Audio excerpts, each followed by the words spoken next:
Jordan Poole, but earlier this afternoon, I actually had a chance to catch up with ESPN senior writer Marc Spears to discuss everything Jordan Poole.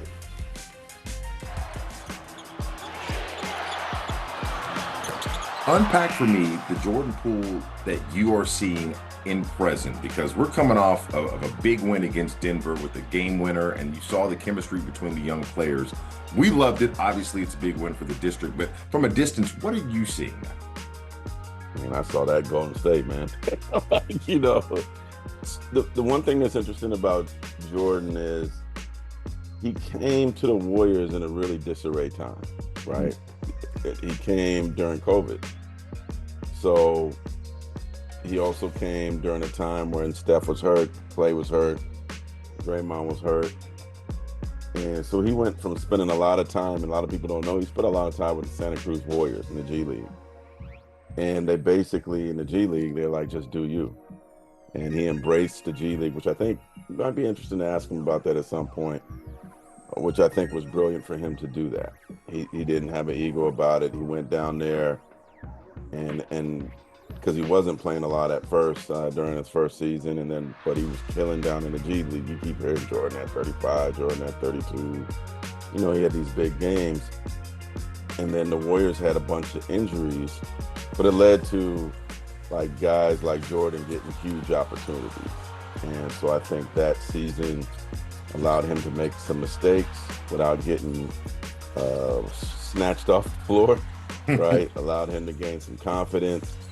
And then if you're a young kid and you see the work ethic of Steph Curry and Klay Thompson on a daily basis, it's inevitable that you're going to gain some knowledge from that. After the Wizards' last game in Golden State, he came to the locker room to talk to Steph Curry.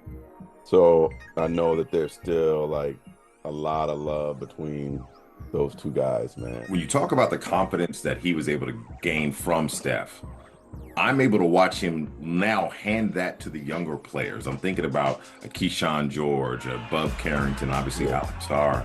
When you think about a guy like Jordan, who's able to have made such a big transition between year one in Washington versus year two in Washington. So now here he is teaching the young guys how to do what Steph did. Hanging back, shooting shots. That's where that Denver shot came from. Yeah. So I'm just curious, are you seeing the youth development from the three rookies that we have here really being able to embrace what Jordan is sharing with them? Yeah, I talked to him about the young guys on the team, and he was very enamored with the possibilities for him. He knows it's not going to be built overnight, man, but a lot of responsibility that comes with being the guy of the franchise, the face of the franchise. Kuzma's not there no more. Chris Middleton, Smart, they're kind of veteran guys now, kind of sitting in the back, being the OGs of the group. Jordan's the face of that franchise. Last year, I think it was, he literally jumped in the pool too fast. He was able to come into a training camp more settled, fresh mind, knowledgeable of what his situation was, be a leader that, he certainly can be with these young guys. Yeah. But on this team, he's like an OG. Right. And if you think about it, he's won a championship, he's played several years already. So for the young guys, there is a lot they can learn from him. Appreciate Marc for that conversation.